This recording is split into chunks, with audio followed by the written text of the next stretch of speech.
If you look online, there's plenty of scientists and innovators telling you exactly how a Frisbee flies. A little bit of drag, a little bit of lift, mix in a little bit of spin, and you got 250 full flight, no problem. But what about the 250 dead straight flight? Well, it wouldn't be till the mid-2010s that a young innovator and scientist, Ethan Robert Jewell, today I want to talk about my new homemade basket, would discover something that would change, well, everything. Growing up, Ethan and I played hundreds, if not thousands of rounds of disc golf, but much like you, we had one problem. We couldn't figure out how to throw the thing straight. How do you throw the Frisbee dead straight? Until one day, he had an idea. He said, hey, Brad, what if we just take a lighter, light up the middle of the disc, kind of heat it up a little bit, shove our finger through there, pop a little hole in the middle, and then he said, I think that'll pretty much fix everything. So that's what we did. And it worked. So we thought. Back in the day, we put holes in all our putters, some of our throwing putters, and we threw them, and in our minds, they were flying dead straight. Which brings us to now, exactly 153 years after the initial flight of a Frisbee, 153 years after the Frisbee pie tin, 153 years after college kids at Yale were tossing around a pie tin. They flip it upside down, let her rip, put a little spin, a little lift, a little drag, like I said. But I'm willing to bet that they weren't getting very straight flights. So today, we're gonna test out Ethan's theory. Does putting a hole in the center of your disc make it fly straighter? Let's find out. Creator of Frisbee Club, motherfuckers. The man, the myth. We got 2 putters, 2 drivers, 2 mid-ranges. Pop a hole in it, and the other one we're gonna leave basically brand new, get a perfect comparison in the flight. Just burning that shit. If you guys saw the picture of Ethan's disc, you know his has some rough edges. Let's see. Come on.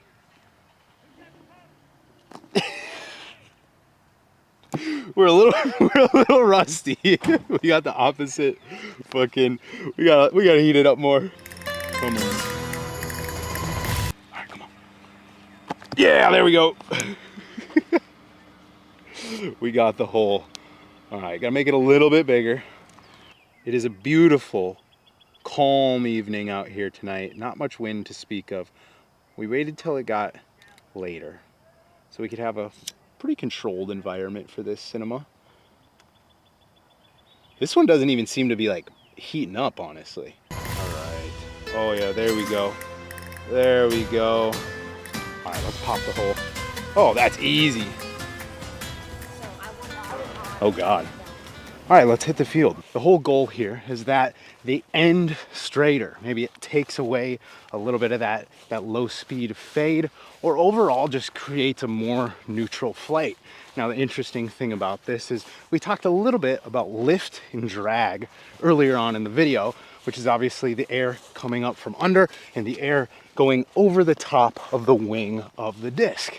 Now, that's how a disc flies. But with a hole in it, you could argue that that would cause less lift, disrupt the drag, I guess, and overall just make it fly worse. So this could go horribly wrong. All right, guys, we're gonna throw the ones without the holes in them first, get a little base flight, and then throw the ones with the holes in them.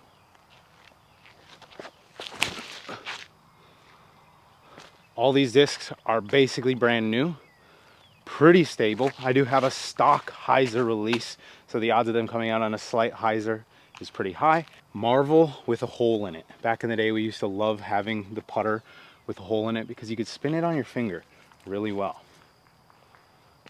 All right, be straight, come on.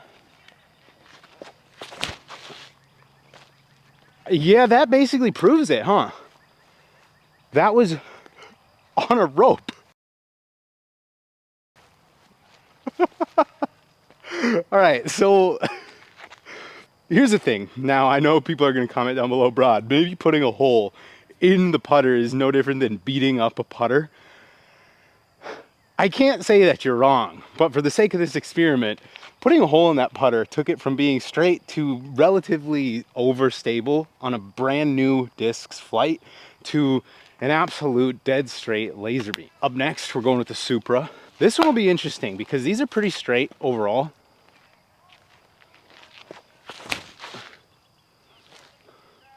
See, it's hard to throw much straighter than that anyway, but we'll see.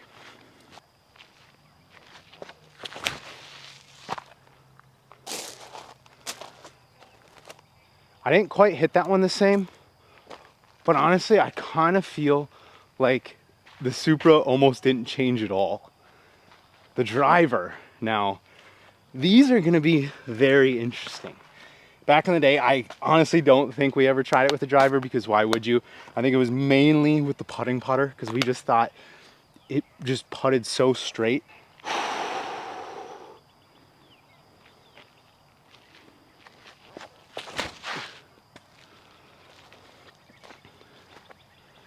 Straight, stable. Okay. This is going to be the real test right here. Does the driver fly straighter?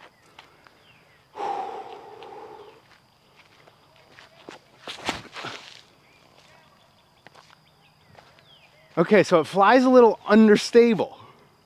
I think we can safely say, based on the science, that putting a hole in the middle of your putter makes it fly straighter. Pretty much 100% guarantee. Yup, stable. Now, if the science is correct, much like I think it is, the Marvel with the hole in the middle should be perfect. It literally doesn't get any straighter than that.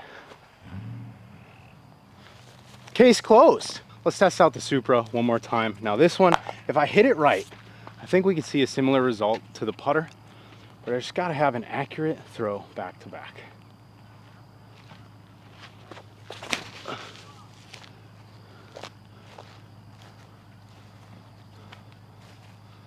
So there's the Supra, just brand new, pretty understable.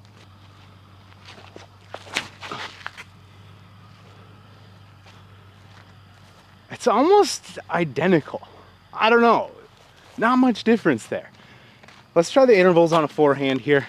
Pop a hole in the middle of your distance driver. She's ready to flip up through the woods. Oh. Yeah, stable. Now let's see.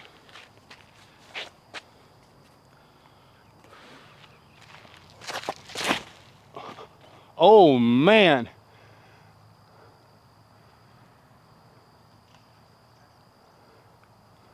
Huh. Okay. I don't really know what to say right now. Based on the science, 1 out of 3 discs is dead straight with the hole in it. The other 2, I don't know. When I first started to produce this video, I wanted to do one thing. I wanted to prove Ethan right. A decade-old idea that I wanted to bring to life. I wanted to prove how to make a disc fly straight. But as I began filming and then editing, I began to have some skepticism. My own idea, I didn't really know if it was all there. I didn't really know if there was a point to it. I don't know what the fuck I'm saying. Based on tonight's research, to be honest, I thought I might have to just scrap the whole idea. Get rid of the video, it was never gonna see the light of day. But before I did that, I wanted to start. Just see if a story would unfold. And luckily, it did. I think a lot of people love disc golf, not because of the straight flight, but because of the perfect flight. You see, perfect is described as having all the required or desirable elements, characteristics, or qualities. I think as disc golfers, we all know there really is no such thing as a perfect flight. 2010 Nobel Prize winner in physics, Konstantin Novoselov, once said, "If you are able to define creativity, it is no longer creative."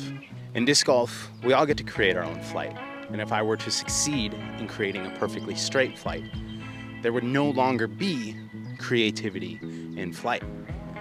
And I think that creativity in flight is truly what makes this game so special. Without creativity in flight, there would be no Simon Lizotte. There'd be no Simon Lines. There'd be no Eagle McMahon. There'd be no Jake Wolf. There'd be no Big Germ forehand. Without creativity in flight, We're just out chucking frisbees in the park. I think as a disc golfer, we all know there's just a little bit more to it.